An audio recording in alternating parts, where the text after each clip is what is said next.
Assalamualaikum warahmatullahi ta'ala wabarakatuh. Anda bersama saya Nurin Zainur. Saya Tamir Khamsan. Anda sedang menonton dan mendengar rancangan Kisah Ruqyah SD. Alhamdulillah, sekali lagi dalam episod Kisah Ruqyah SD adalah segmen kongsi kisah, iaitu kisah atau pengalaman gangguan ataupun rawatan yang dikongsikan daripada anda, para pendengar dan KRSD fans akhirnya. Masya-Allah. Alhamdulillah. Para peminat KRSD, dan kita sampaikan kepada anda semua untuk dijadikan sebagai pengajaran. Jangan lupa subscribe pada kita punya YouTube dan yang Spotify. Kalau you nak follow, nak rate, baik-baik. Terima kasih. Alhamdulillah.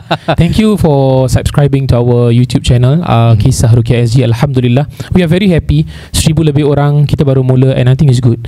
Kalau 1,000 lebih orang kita gather, ramai tu. Alhamdulillah. Kita tak mengejar, tapi kalau you nak subscribe, kita berterima kasih. InsyaAllah. Kita bukan nak famous. Tak, kita tapi jujur kita nak share, sampaikan. Kita kalau ada rezeki, Alhamdulillah. Kalau ada rezeki juga yang lain, Alhamdulillah juga. Terima kasih. Okey, para pendengar KRSD, saya ada satu soalan. Dalam banyak-banyak tangkal apa boleh dimakan? Dah apa? Betul. Tongkol. Ikan tongkol Ikan tongkol ni, kalau saya orang Boyan. Boyan juga kan? Kita Boyan lah. Ikan tongkol tu untuk celok. Kita tahu lah ikan tongkol. Okey, banyak jin apa yang suka minum? Jin tu minum je. Kerja minum, tak mabuk. Cakap tak tahu je lah. Tak tahu. Ginger beer. Okay, sorry, tak kelakar. Tak, maaf. Sorry, tak kelakar. Nak kat Okay, kita teruskan je. Okay, bismillah. Para KRSD memang style kita macam gini. Kita informal, at the same time kita stern dengan penyampaian mengenai ruqyah syar'iyah. Ianya satu hiburan. Jujur kita cakap, dalam hiburan tu semoga ada benda yang boleh kita pelajari yang kena dengan agama kita, insyaAllah. Kongsi kisah hari ini dia bilang ada 3 kisah dalam satu. Cerita dah panjang. Are you guys ready? Standby. Assalamualaikum Ustaz Ruk dan Ustaz Tam. Waalaikumsalam. Saya ingin kongsi kisah atas. I've had a few experiences. Kongsi kisah yang pertama. Kejadian ini berlaku sekitar 16 tahun lalu. Saya jatuh sakit setiap 3 bulan dan harus dimasukkan hospital. Di hospital banyak medical test dilakukan. CT scan, MRI, blood culture, urine culture, apa-apa culture. Apa-apa culture pun dah dilakukan. Okay. Dia tulis macam itu. Okay. Akhirnya doktor pun mengatakan, doktor pun mengatakan mereka tidak tahu apa yang menyebabkan saya sakit. Dan kesakitan itu di bahagian buah pinggang. Every time kalau sakit, saya demam, panas, muntah-muntah sampai lemak. Selepas 3 tahun turut-turut saya masuk ke hospital dan juga sama diagnosis. Dia bilang tak tahu apa yang menyebabkan saya sakit. 3 tahun doktor tak dapat diagnos. Okay. Maka mak saya bercadang bahawa saya berjumpa dengan seorang ustaz. Waktu itu belum wujud Kisah Ruqyah SD kan? Masya-Allah. Siapakah ustaz itu? Okay. Umur saya pun 17 tahun dan saya tak tahu serba-serbi apa itu rawatan ruqyah atau rawatan tradisional. Jadi saya ikutkan saja. I've been listening to KRSD since you guys started and have picked up red flags along the way. When I think back about my ruqyah session with the said perawat, kita perawat lah. So here goes. Every session I went to, the ustaz will hand over 2 bottles of water. Katanya suruh mandi tepat jam 12:30 hari setiap hari. Okay. Okay. Tengah-tengah, air itu juga harus dibuat sebagai air minuman. Another session I was asked to sit menghadap kiblat. He will place a piece of tissue on my head and then put his hand on my head while reciting something. I pun tak tahu apa yang dia baca, ustaz. Tapi pasal I tak dengar, he asked me to close my eyes je. Okay. One of the sessions, he said that my face is very black. Terasa aku. Jangan buat lawak gini. And there's something clinging, bertenggek dalam diri saya, ustaz. Aku sorry, ni expression je lebih. Okay. Sometimes he will say I look like an old woman. Every session he will say, jaga diri baik-baik, jangan nakal-nakal, pilih kawan yang baik-baik. Ini kira nasihat yang general lah. Faham. He also mentioned before he knew who hantar something to me yang punya hair. Red flag. And he would rather not disclose it. Okay, ni confirm red flag lah. Ni out. At that point in time, saya belum kahwin lagi, and I did have a boyfriend. So my boyfriend lama ni mention yang mak dia dan kakak dia ada letak pokok kaktus kat luar tingkap untuk menghalau jin. Pasal diorang kata jin takut benda tajam, so dia letak kaktus. Faham. Aduh.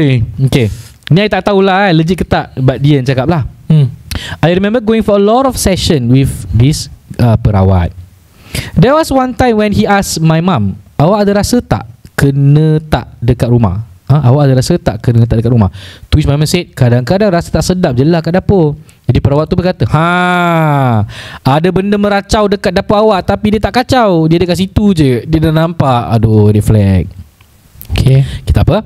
My last session with him, I remember he said, nanti saya kasih sesuatu, tangkal. Baru cakap pasal tongkol. Ikan tongkol. Tangkal awak pakai di leher. Macam mana awak pakai rantai? Aduh, pakai tangkal pula. My mother didn't bring me back to him since, and I tak pernah tanya. Jadi perawat tu dah meninggal. Saya nak tahu, Ustaz, ni legit ke tak ruqyah syar'i ataupun tidak? Since I've gone through this, is there anything that I should do, Ustaz? Cara rawatannya, minta maaf, ini bukan rawatan yang syar'i. Boleh nampak-nampak ni seperti diterangkan pada pertemuan lepas, and even kita akan repeat sampai you guys pun boleh hafal. Imam Syafi'i rahimahullah menentang keras orang-orang yang mendakwa nampak jin dalam bentuk asal, melainkan dia itu seorang nabi dan rasul. Dan Imam Syafi'i mengatakan faqabtala syahadatu atau kama qala, dibatalkan syahadanya melainkan dia seorang nabi dan seorang rasul. Kisah yang kedua. Jeng. This happened about 3 years ago. Orang sama. Ni sama. Saya dah kahwin, dia bilang. When we got our house, mention it dekat bukit tu, tak biasa. I nak panggil ustaz lah, nak pagar rumah, but my husband mati-mati cakap bapak dia boleh buat. So okay. I pun agree lah. So when they came to pagar the rumah, I don't even know apa yang dia baca, ustaz. He just spray the corner of my house and then say, dah pagar rumah, jadi makhluk-makhluk halus tak boleh masuk. Okay, suara dia tak gitu saya buat-buat je. Okay lah, give him a benefit of doubt lah kan. When I asked my husband to azan in the house, he questioned me, buat apa nak azan? Aduh, ya Allah. Azan tu lah yang mengusir gangguan sebenarnya. Diterangkan dalam hadis, azan itu membuatkan syaitan lari terkentut-kentut. Terkentut-kentut, tak style. Okay. Okay. When I go pregnant with my eldest, I experience macam-macam benda, ustaz. Weird. My husband tak pernah experience apa-apa pun. All this incident happen when I'm alone at home, perseorangan, dan bila saya pregnant. Jadi para pendengar yang pregnant, tak ada apa-apa lah, Allah ada, jangan takut. Okay. Once when I was asleep, I suddenly felt breathless. Tak boleh bernafas. Saya hari tu sarat mengandung, ustaz. When I opened my eyes, I saw a black figure where my feet were. Para pendaki RJ, kebanyakan orang yang melalui gangguan selalu nampak benda ni, black figure. I saw a black figure. I couldn't move, I couldn't shout. Saya cuba pekik, ustaz, tak ada suara yang keluar. Jadi apa yang saya buat? Saya tutup mata dan baca ayatul kursi sambil pekik Allah at the top of my lungs. Susah, ustaz. It felt so long battling with it. Right, selepas saya pekik Allah as loud as I can, semua stop. I was covered in sweat and my whole body felt cold. Kesian Another time while pregnant as well, I was asleep. Pregnant kan, penat dah sarat. I was asleep and then I suddenly hear, hoi. Terkejut. Saya pun terkejut. Kuat, ustaz, orang panggil oi tu from downstairs. Saya ni ke dalam bedroom dekat atas. So downstairs is my living room, rumah mansionette lah. Jadi dia dengar dalam rumah lah kan. I terkejut. Anjat boy. Dia tak cakap itu tambah-tambah je. My whole body became cold, but I continued sleeping because I dah penat sangat, ustaz. One more occasion, masa saya tengah rehat dan tengah tidur. Bila saya tidur, saya ni ada habit resting my arm on my forehead macam ni. Okay. So while I was sleeping, I felt something grazing the palm of my hand. Kira macam cakar-cakar tangan lah. Again, my body tiba-tiba rasa sejuk, but I ignore because maybe perasaan je kan. I thought to myself, I never really thought of gangguan all this while. I ingat perasaan I je. Selepas give birth, I no longer experience those things, alhamdulillah. However, I do experience dragging of furniture at night. Pukul 12 sampai 2 pagi, ustaz. Dengar bunyi dragging ni dalam rumah lagi. Aduh, lama ni. I once message Ustaz Tam on Instagram because my daughter kept crying in the middle of the night, but he asked me to recite 3 kul ayat kursi every night and blow it to my daughter. Betul, masya-Allah. Ini ruqyah mandiri ruqyah untuk budak. Alhamdulillah, bila saya buat gitu, dia dah tak nangis lagi, ustaz. Masya-Allah. Masya-Allah. Masya-Allah. Okay. Now sometimes I do hear the dragging of furniture still, but not as common. Maybe because I turn on azan on loop the entire night when we sleep, and I also turn on Al-Baqarah for when no one is at home during the day. But ustaz, saya nak tahu, I nak kena book untuk ruqyah ke tak So far belum lagi. Ini masih okey lagi. Boleh rawat diri sendiri. Jangan letak pengharapan kepada perawat. Jangan sangat macam itu. Kongsi kisah yang ketiga. Panjang ni. Bila saya dah berlahirkan anak, I stayed over at my parents' house because I need help during my confinement period. There, my daughter always cry bila maghrib. So we call an ustaz daripada tu. Okay, ni legit. This tempat ni sofa yang anak tu memang ruqyah syar'i. Tengok sikit. Ni. Okay. Dia buat ruqyah. Tutup mata and just ikutkan je. Saya ada rasa macam tingling sensations at the tip of my fingers. And rasa macam sejuk-sejuk. Ni tanda-tanda keluarnya gangguan berdasarkan kita ruqyah. I also felt my body macam swing. Ngek-ngok. But I tak tahu if I really am swing or not. Few days after ruqyah session, I was resting in a room. My husband came home from work pukul 2 pagi. Mandi, angkat my daughter to the living room because she was crying. So he was helping to calm her down. I tergarah hatilah nak check hall tu kan, living room camera, and I saw something jumping ustaz, hovering around my daughter and husband. Ini dah gangguan confirm. Ni suasana jalan I straight away went to my mom's room to show her, save the footage and send it to the ustaz daripada this ruqyah organisation. So ada video Ada. He asked me to play ayat ruqyah and asked my dad to pagar rumah with the spray pagar rumah yang dia berikan during the session. Things went back to normal. I'd say I tak experience apa-apa lagi. My question again, must I book an appointment for ruqyah? Tapi tadi dia kata dia jumpa ustaz tu dah ruqyah kan? Dah ruqyah, and then gangguan tu sekali lagi datang lagi lah. Ini time dia lompat pula. Okay, pada story yang pertama tadi saya dengar ada letak tisu. Kemudian itu different perawat dulu yang perawat.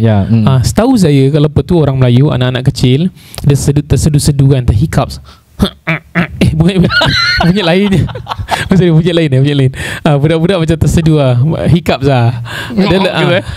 dia letak, kadang dia ambil tisu tu sikit, dia letak air dia letak kat dahi. Kemudian ada yang celur dengan air sikit letak.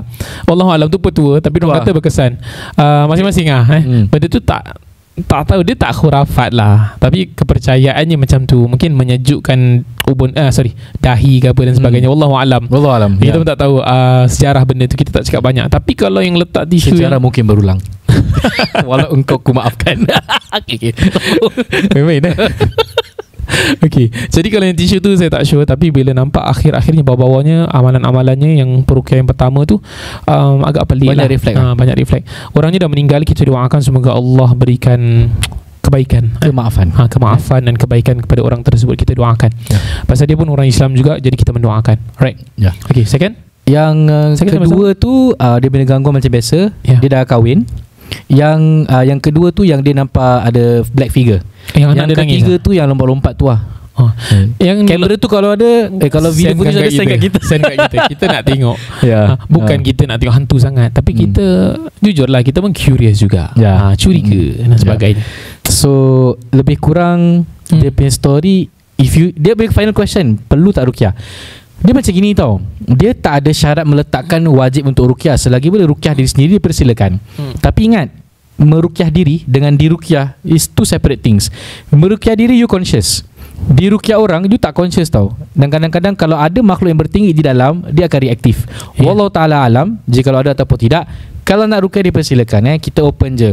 You nak book dengan Ustaz Tam, book lah islamicvaluemail.com. Kalau dengan saya ruqyah.sg, book je. Dan kami bukan anggap itu sesi merawat secara setakat merawatan sahaja. Belajar apa yang betul, apa yang tidak betul, apa yang syar'i, apa yang reflect, macam itulah kan. So ada dua sunnah. Pertama, ruqyah mandiri, ruqyah diri sendiri itu memang ada sunnahnya. Rasulullah SAW ada suruh baca beberapa ayat. Dan paling mudah untuk para pendengar dan para penonton kisah Ruqyah Aziz podcast dan YouTube, di antaranya paling mudah ialah suratul Fatihah. Itu paling mudah. Kalau you tak tahu baca Ayatul Kursi 3 kul, baca Al-Fatihah. Boleh 7 kali, boleh 5 kali, sekali pun boleh. Tapi kalau baik-baik, lebih-lebihkan sikit lah. Pasal itu yang you tahu, jadi lebihkan sedikit. Baca dengan penuh keyakinan. Itu sunnah pertama. Rawat diri sendiri, ruqyah diri sendiri. Itu yang first. Itu yang lebih diutamakan, aula. Kemudian keduanya, ruqyah, menyuruh orang lain meruqyahkan kita. Itu ada sunnah. So kadang ada orang, I tengok lah kat social media, dia kata, apa ni suruh diruqyahkan, mengarut ni semua. mengarut, you pergi cek hadis. You be careful. You cakap mengarut tu based on your nafsu ke apa? Yes, yang orang datang kepada Rasulullah untuk diruqyahkan. Ada juga para sahabat yang diminta ruqyah oleh sahabat lain dan betul. Rasulullah tahu pasal perkara ini. Dan Rasulullah tidak cakap apa-apa sebenarnya tu selagi tidak melanggar syariat Islam. Selagi tak syirik dan sebagainya, okey. Jadi benda ni penting. Ruqyah diri sendiri atau diruqyahkan. Boleh. Yang tak boleh menyantet orang. Mengesihir orang tak boleh lah. Yang penting para pendengar dan para penonton KRZ YouTube dan podcast, dia bukan pasal nak kena panggil kita, tidak, asalkan peruqyah itu yang syar'i. Kalau peruqyah itu bukan yang syar'i dan takut-takut tak ada apa-apa, diorang yang exaggerate ada apa-apa. Kadang-kadang berapa ramai di antara klien kami yang sedih lah, tak ada apa-apa sebenarnya, tak ada sihir pun, tapi perawat asyik cakap, oh ni kena sihir ni, aku tahu siapa yang sihir ni. Allahu Akbar. Baik, itu sahaja untuk episod kali ini. Sekian saja dari saya Nurdin Zainur. Tamliha khamsani. Wabillahi taufiq wal hidayah. Wassalamualaikum warahmatullahi taala wabarakatuh.